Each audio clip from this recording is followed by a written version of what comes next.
하나님 말씀 마태복음 20장 17절에서 34절까지 말씀 교독하겠습니다.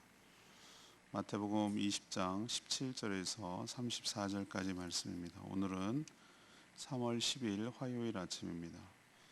3월 10일자 본문 마태복음 20장 17절에서 34절까지 말씀 교독하겠습니다. 34쪽입니다. 예수께서 예루살렘으로 올라가려 하실 때에 12제자를 따로 데리고 길에서 이르시되 보라 우리가 예루살렘으로 올라가노니 인자가 대제사장들과 서기관들에게 넘겨짐에 그들이 죽이기로 결의하고 이방인들에게 넘겨주어 그를 조롱하며 채찍질하며 십자가에 못 박게 할 것이나 제3일에 살아나리라. 그때 세베대의 아들의 어머니가 그 아들 데리고 예수께 와서 전하며 무엇을 구하니? 예수께서 이르시되 무엇을 원하느냐? 이르되 나의 이 두 아들을 주의 나라에서 하나는 주의 우편에 하나는 주의 좌편에 앉게 명하소서. 예수께서 대답하여 이르시되 너희는 너희가 구하는 것을 알지 못하는도다. 내가 마시려는 잔을 너희가 마실 수 있느냐? 그들이 말하되 할 수 있나이다. 이르시되 너희가 과연 내 잔을 마시려니와 내 좌우편에 앉은 것은 내가 주는 것이 아니라 내 아버지께서 누구를 위하여 예비하셨든지 그들이 얻을 것이니라. 열 제자가 듣고 그 두 형제에 대하여 분이 여기거늘 예수께서 제자들을 불러다가 이르시되 이방인의 집권자들이 그들을 임의로 주관하고 그 고관들이 그들에게 권세를 부리는 줄을 너희가 알거니와 너희 중에는 그렇지 않아야 하나니 너희 중에 누구든지 크고자 하는 자는 너희를 섬기는 자가 되고 너희 중에 누구든지 으뜸이 되고자 하는 자는 너희의 종이 되어야 하리라. 인자가 온 것은 섬김을 받으려 함이 아니라 도리어 섬기려 하고 자기 목숨을 많은 사람의 대속물로 주려 함이니라. 그들이 여리고에서 떠나 갈 때에 큰 무리가 예수를 따르더라. 맹인 두 사람이 길가에 앉았다가 예수께서 지나가신다함을 듣고 소리질러 이르되 주여 우리를 불쌍히 여기소서. 다윗의 자손이여 하니 우리가 꾸짖어 잠잠하라 하되 더욱 소리질러 이르되 주여 우리를 불쌍히 여기소서. 다윗의 자손이여 하는지라.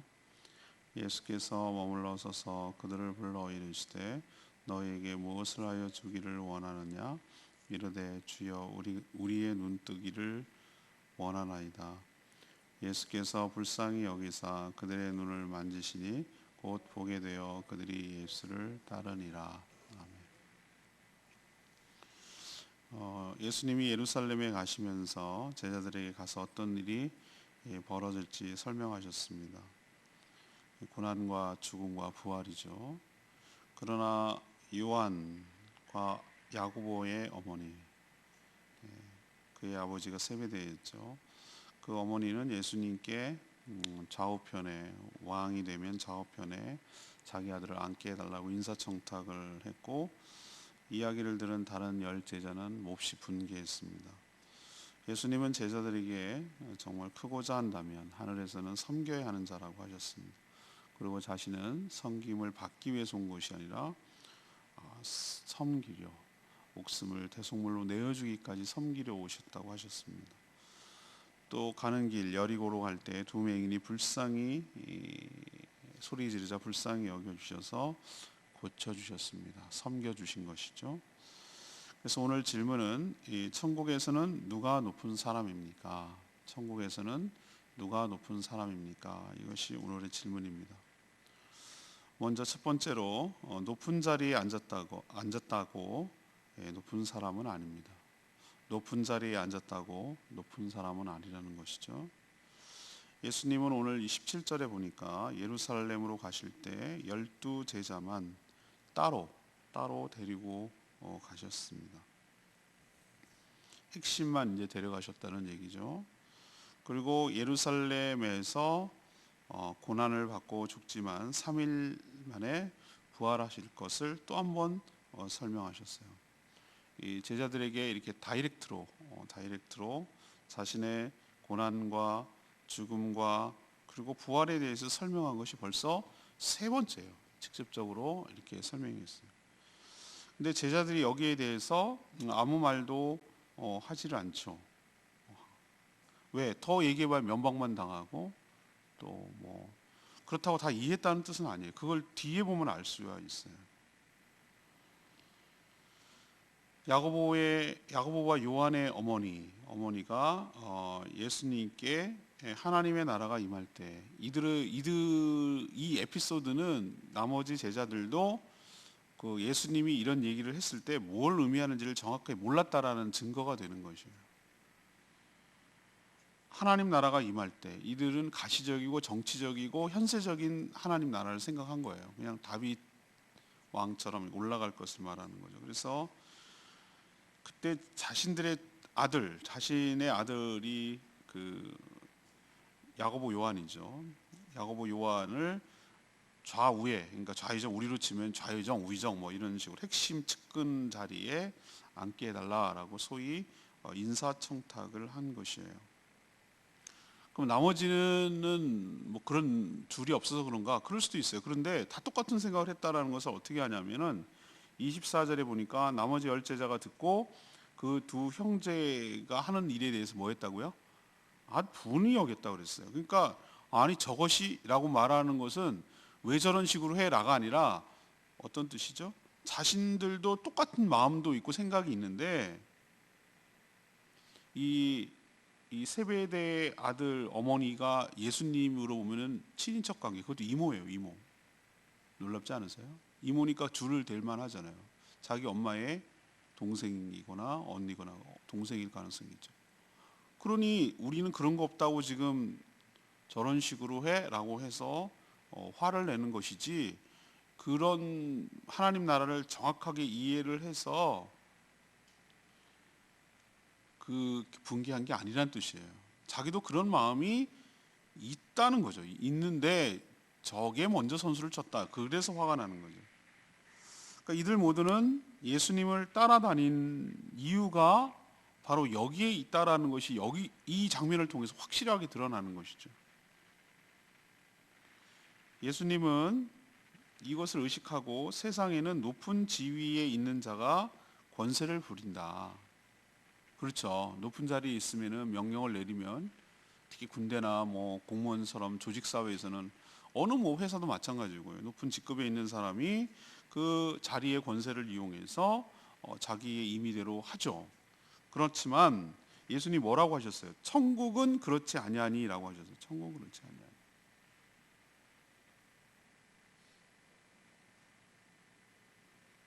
이것이 바로 세상과 천국이 다른 점이죠. 세상은 남을 자기 맘대로 부리는 것이 그 자리를 높은 자라고 여깁니다. 그런데 천국은 낮은 자세로 다른 사람을 섬기는 자가 높은 자라고 말씀하십니다. 그래서 천국에서는 누가 높은가라는 질문의 첫 번째 대답은 높은 자리에 있다고 높은 사람은 아니다 라는 것을 우리에게 분명하게 보여주고 있는 줄로 압니다. 두 번째 얘기는요, 종이 되어서 섬기는 사람이 높은 사람인 것을 깨우쳐 주고 계세요. 예수님은 세상과는 다른 천국의 법칙을 지금 설명하고 있는데 27절에 있는 말씀대로 누구든지 크고자 하는 자는 다른 지체들을 섬기는 자여야 하고 누구든지 으뜸이 되고자 하는 자는 종이 되어서 섬겨야 한다 라고 하셨어요. 그리고 이 땅에 자신이 온 목적이 섬김을 받으려 한 것이 아니라, 그래서 온 것이 아니라 도리어 섬기려 하되 목숨까지 다른 사람들을 살리는 대속물로 주려고, 섬김의 극치죠. 그렇게 오셨다고 자신이 온 목적과 누가 천국에서 높은 자인지를 보여주는 것이죠. 지금 예루살렘에 올라가는 이유도 바로 이것 때문이라고 하셨어요. 비록 대제사장들과 서기관들의 관계로 인해서 이방인 곧 로마 군인에게 넘겨져서 온갖 조롱을 받으며 고난 가운데 십자가에 못 박혀 죽겠지만 그것은 억울한 정치적 죽음이 아니라 방금 말한 대로 모든 사람들을 살리기 위한 대속물, 그러니까 대속의 죽음, 대신 죽는 죽음이라는 것을 미리 예고하고 알려주고 있는 것이에요. 이게 성김의 극치라는 것이죠. 우리도 이런저런 일로 섬길 때가 많이 있습니다. 작은 섬김도 귀하고 가치 있는 일이죠. 그렇지만 섬김의 최고의 극점이 뭘까요? 자신을 희생해서 다른 사람을 살리는 것. 우리는 그것을 의인이라고 부르고 칭송하기도 하죠. 그래서 하나님은 모든 이름 위에 뛰어난 이름이 되게 하셨습니다. 다른 사람의 희생물로, 대속물로 죽은 그 섬김을 귀하게 여기셔서 하나님이 그를 최고로 높여주신 것이죠. 우리가 두 번째 대답은 이겁니다. 그러면 천국에서는 누가 높은 사람입니까? 바로 종이 되어서. 종이기 때문이 원래 종이기 때문이 아니라 종이 아닌데 스스로 종이 되어서 다른 사람을 섬기는 사람이 높은 자인 줄로 압니다. 예수님처럼 최고로 섬기는 것은 대속물이지만 그거 아니더라도 다른 사람을 섬기는 것, 이것이야말로 최고 가치 있는 일이고 높은 자의 모습이라는 것이죠. 그것이 천국에서는 귀하게 여긴다는 뜻이죠. 이렇게 살았으면 좋겠습니다. 세 번째는 천국에서는 어떤 사람이 높은 사람인가? 다른 사람을 불쌍히 여겨 섬기는 사람, 불쌍히 여겨 섬기는 사람이 높은 자입니다. 예수님과 지금 12 제자들은 예루살렘으로 향하는 길에 있죠. 그 가운데 길목에 여리고성이 있습니다. 아마 요단강 동쪽으로 쭉 내려와서 여리고를 걸쳐서 다시 예루살렘으로 올라가는 루트, 유대인들이 주로 그렇게 다녔으니까요. 그렇게 통과한 것으로 보여요. 그때 큰 무리가 따랐지만 예수님 오신다는 소식을 둔 두 맹인, 안 보이는 사람이 길가에 앉았다가 예수님의 오신다는, 지나간다는 소식을 듣고 큰 소리를 질렀어요. 왜 소리를 질렀을까? 안 보이니까. 주의를 끌어야 되니까. 자기가 할 수 있는 이거니까. 그리고 불쌍히 여겨달라고 소리를 쳤습니다. 무리가 오히려 시끄럽게 하고 방해를 놓으니까 잠잠하라고 꾸짖었지만 이런 기회가 다시 오지 않을 것을 직감한 두 맹인은 더 크게 소리를 지를 수밖에 없었어요. 입장 바꿔 생각하면 내가 잠잠히 있다고 나를 알아봐 주나, 그냥 지나가면 나는 아무 소용없고 평생 이렇게 살아야 되는데 라고 생각하면 더 큰 것으로 우리는 절규했을지 몰라요. 우리의 절박함이 요구되는 상황이에요. 예수님은 서서 그들을 부르셨어요. 그리고 무엇을 해주기를 원하는지 소원을 묻자 이들은 당연한 얘기 같지만 우린 당연한 걸 엉뚱하게 대답하는 경향이 있다고 그랬죠. 주저하지 않고 당연히 보는 것이라고 대답을 했어요.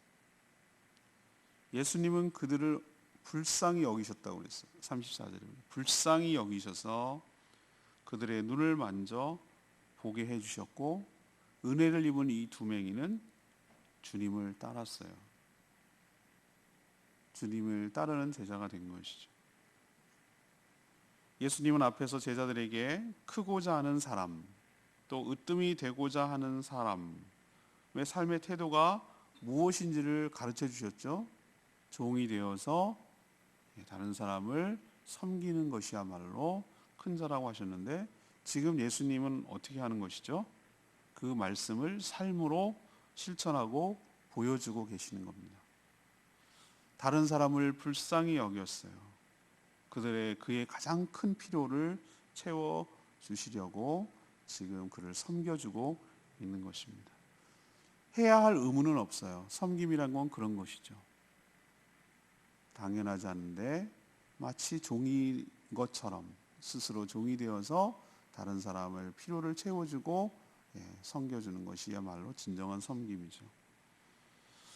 이렇게 하신 이유는 뭡니까? 이 에피소드가 왜 중간에 껴 있습니까? 예루살렘 가기 전에 예수님이 왜 예루살렘에 올라가는지를 보여주시는 거고 또한 한편으로 자신의 제자들이 어떻게 살기를 바라시는지를 삶으로 가르쳐주고 있는 것이라고 생각합니다. 그래서 두 맹인이 눈을 떠서 주님의 제자로 된 것처럼 제자들도 영의 눈이 열려서 예수님처럼 섬기기를 바라셨던 것이죠. 그러면서 부끄럽게 하려는 것입니다. 뭘 부끄럽게 합니까? 앞에 에피소드 있죠. 세베대 아들 어머니, 이모죠. 요한하고 야고보 어머니가 자기 아들을 좌우편에 앉게 해달라는 것이 얼마나, 그리고 그 사실을 듣고 분개하는, 화를 내는 그 제자들의 모습이 얼마나 부끄러운지를 깨우치려는 것이에요. 삶으로 보여주려는 것이에요. 이게 바로 내가 가는 길이고, 이것이 바로 천국에서 높은 자이다. 높은 자리에 앉는 게 높은 자가 아니라 이렇게 섬길 수 있는 것이 바로 높은 자라는 것을 보여주려는 것이죠. 우리가 섬기게 되면은 여러 가지 유익이 있습니다. 주님을 닮아가는 축복이 있어요. 섬기는 과정을 통해서. 생명의 삶 때 여러분 가르쳐 드렸잖아요. 그럼 어떻게 해야 우리가 주님을 닮아가는 훈련을 하나님께서 하십니까? 두 가지라고 말씀드렸어요. 순종과 섬김이라고 말씀드렸어요. 도저히 섬길 만한 사람을 섬기고 섬길 만한 상황에서 순종하는 건 누구나 한다고 그랬어요. 세상 사람은. 그러나 말도 안 되는 상황, 내가 왜? 라고 생각하는 그런 상대, 그런 상황 속에서도 섬기며 순종할 때, 그때 가장 큰 효과는 바보가 되는 게 아니고, 멍청한 게 아니고, 손해나는 게 아니고, 가장 큰 유익은 예수님을 조금씩 닮아가고 예수님과 가까워지고 내 삶이 변하게 된다는 것이에요. 또 하나 큰 축복이 있어요. 하늘에 상급이 있고요. 그렇게 했을 때 또 하나는 그 섬김이 더 확대되고 더 넓어지고 더 풍성해지는 것이에요. 사람이 한 발짝 내딛기가 어렵고 첫 섬김이 어려워요. 처음 뭘 하는 것이 어려워요. 그렇지만 나중에는 더 많은, 더 큰, 더 풍성한, 더 의미 있는 섬김으로 나갈 수 있는 축복이 있게 되고, 하나님은 그런 섬김을 더 할 수 있도록 은혜를 부어주시고 은사를 부어주셔서 그렇게 섬기는데 전혀 처음에는 어렵고 힘들고 큰 마음을 먹어야 되지만 나중에는 자연스럽게 되고 몸에 체득이 되고 몸에 배고, 그래서 그렇게 살아가는데 전혀 지장이 없도록 하나님께서 은혜를 부어주실 줄로 믿습니다. 그러니까 섬김은 실천을 해야 되고 실제로 행해야 되는 거지. 할 때 그 기쁨이 말할 수 없이 커요. 이건 해본 사람만이 알 수 있는 거예요. 예, 섬김을 늘 받는 것도 기쁨이 있지만 그게 내가 더 높아진 것이라고 착각하지만 실제로 해보면 남을 섬기고 배려해주고 그렇게 해주면 그 기쁨이 이름 말할 수가 없어요. 분명 손해인데 자기 물질을 들였고 자기 시간을 들였고 자기 에너지를 귀찮았고 힘들었어요. 그런데 뭐죠? 하고 나면은 그 기쁨을 어떻게 설명하죠? 이 맛을 어떻게 알죠? 해본 사람만이 아는 거예요. 하나님은 그 축복을 깨닫게 하려고. 주님은 죽기까지 해서 이 인간들을 살리려고 했을 때 그 기쁨이 너무 컸기 때문에 그것을 기꺼이 감수한 것이죠. 우리도 주님을 한 자락이라도 닮아가는 삶을 살아갔으면 좋겠습니다. 섬기는 삶, 이게 축복입니다. 오늘 레위기 말씀 22절 말씀. 너희는 너희가 구하는 것을 알지 못하는도다. 내가 마시려는 잔을 너희가 마실 수 있느냐? 말하되 할 수 있나이다. 권세를 차지할 생각으로 가득 찬 제자들은 그 예수님의 하신 질문 그리고 의도, 이거 전혀 지금 의미를 모르고 있어요. 그러니까 이렇게 뭐 할 수 있습니다. 야, 내가 마신 잔 너희도 마실 수 있냐? 그까짓 거 그거 못해. 뭐 예수님 잔 마시는 거 오히려 영광이지. 이렇게 생각하고 이런 식으로 가볍게 생각한 거예요. 예수님 마셨던 잔 나도 마실 수 있습니다. 그거 못 마시겠습니까? 이런 식으로 너무 모르는 거, 철딱선이 없는 거예요. 이렇게 지금 이제 3년 동안 다니고 이제는 예수님이 십자가에 달리려고 가고 있는데도 이 정도예요. 이 잔은 고난의 잔고 십자가의 그 고난을 의미하잖아요. 우린 다 알고 있잖아요. 아무 생각이 없는 그들은 충성 경쟁이라도 하듯이 자신이 예수님의 잔을 예수님이 마시려는 잔을 더 마셔서 자기가 더 가까운 측근이다, 뭐 이걸 과시하려는 듯이 서로 막 경쟁, 마실 수 있습니다. 그럼요. 뭐 이렇게 막 얘기했을 거예요.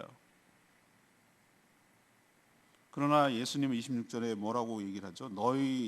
너희는 그렇지 않아야 하나니라고 하셨어요. 너희는 제자들이기도 하고 성도들이기도 해요. 우리가 제자들처럼 정말 그 예수님을 따르는 목적이 잘못되지 않았으면 좋겠어요. 예수님 이용해서 자기가 한 자리 차지하려는 이런 어리석음 갖지 않고 예수님이 마셨던 그 잔, 희생의 잔, 섬김의 잔, 그 길을 가서 천국에서 정말 귀하게 존귀하게 여김을 받는 그런 삶을 살게 되기를 원합니다. No cross, no crown. 십자가 없는 영광은 없습니다. 그건 거짓입니다. 희생과 섬김과 그런 것 없는 영광은 없습니다. 그게 세상의 논리예요. 그거 하지 말고 하라는 것이 세상의 논리예요. 그러나 하늘의 논리는 희생과 섬김을 통한 영광이 따라오는 것이죠. 오늘 다시 질문으로 돌아가겠습니다. 질문이 뭡니까? 천국에서 누가 높은 사람입니까? 이것이 오늘 질문인데, 첫 번째는 뭡니까? 높은 자리에 앉았다고 높은 사람은 아니에요. 높은 자리에 앉았다는 얘기는 저는 뭐 모든 직분이 마찬가지라고 생각하고, 오늘도 지금 끝나고 나서 바로 임원회로 가서 요 회장님이 지금 상중에 있어서 제가 회의를 진행해야 되는 상황인데, 굉장히 중요한 결정을 지금 내려야 되는 상황인데, 이게 좋은 자리인가? 이게 뭐 이렇게 얘기 높이 치켜 세우는 이게 아니에요. 제가 살아보니 그게 아니고 오히려 책임지는 자리고 섬기는 자리고 희생하는 자리고 그런 자리예요. 자리가 높은 게 아니에요. 진정으로 그 자리에 합당하도록 섬길 때, 희생할 때 가치 있고 의미 있는 삶인 줄로 믿습니다.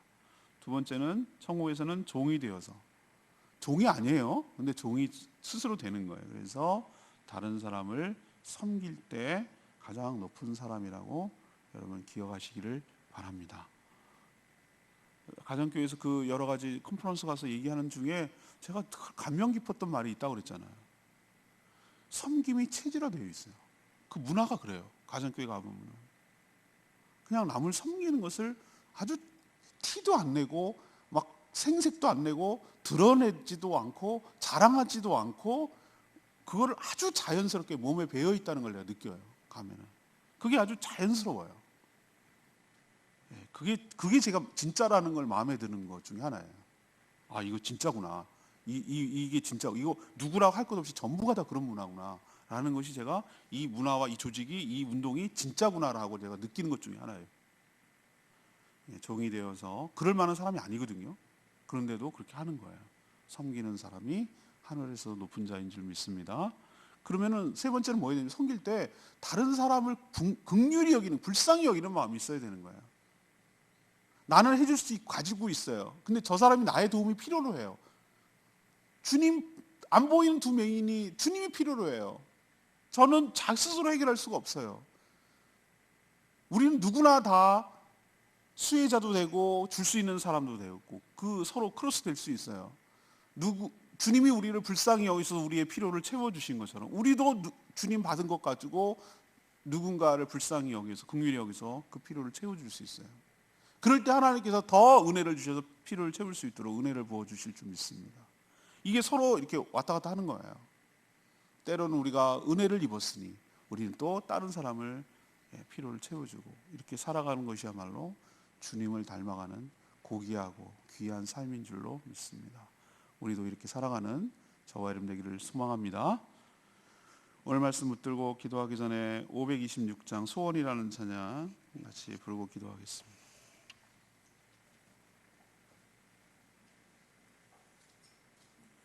찬양 지금 526장 소원이라는 찬양입니다.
삶의 한 살이라도 그분을 닮기 원하네요. 그분을 닮기 원하네요. 그분이 예수 그리스도신데 한 자락이 뭐겠어요? 저는 섬김이라고 생각해요. 늘 자기밖에 모르고 늘 대우받으려고만 하고 상대의 필요를 보고도 외면하고 그렇게 사는 삶이 아니라 주님처럼 자신을 희생하고 자신을 내어주어서 상대의 필요를 채워주려고 섬기는 삶이야말로 가장 가치있고 의미 있는 삶이라고 저는 확신합니다. 그렇게 할 때 예수님을 점점 더 닮아가는 삶이라고 생각합니다. 여러 가지 소원이 많이 있겠죠. 네, 주님을 한 자락이라도 닮아가기를 원하고 바란다는 그게 소원이라고 말하는 이 곡을 쓴 사람의 마음을 헤아리고 우리의 소원도 주님을 닮아가기를 원하는 주님처럼 섬기기를 원하는 삶을 살게 해달라고 주여 외치며 기도하겠습니다. 주여 하나님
하나님, 저희가 주님을 닮아가기 원합니다.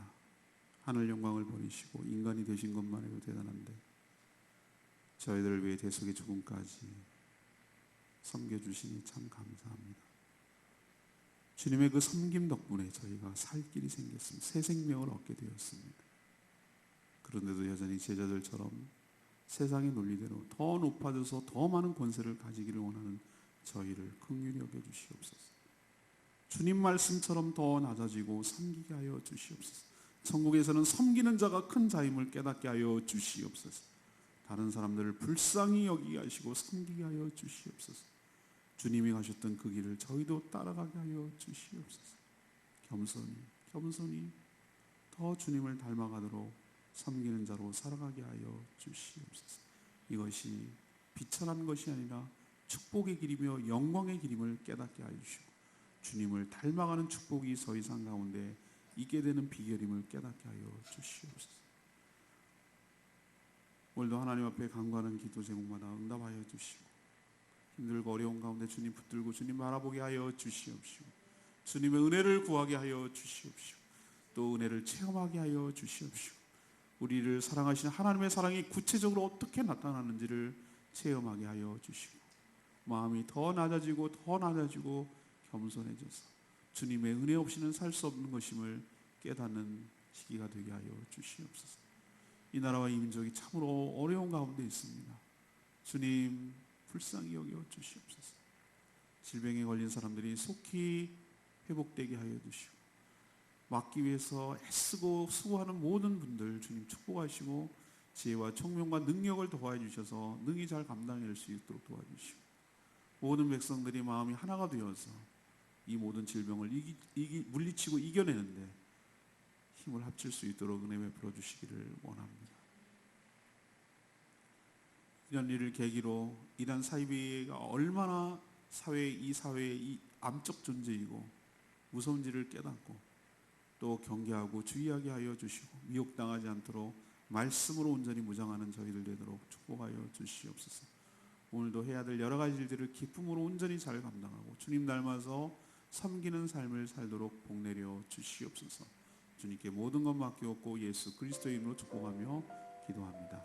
아멘. 오늘 하루도 주님의 은혜 가운데 살아가는 복된 하루 되기를 축복합니다. 네, 충분히 기도하고 하루 시작하겠습니다.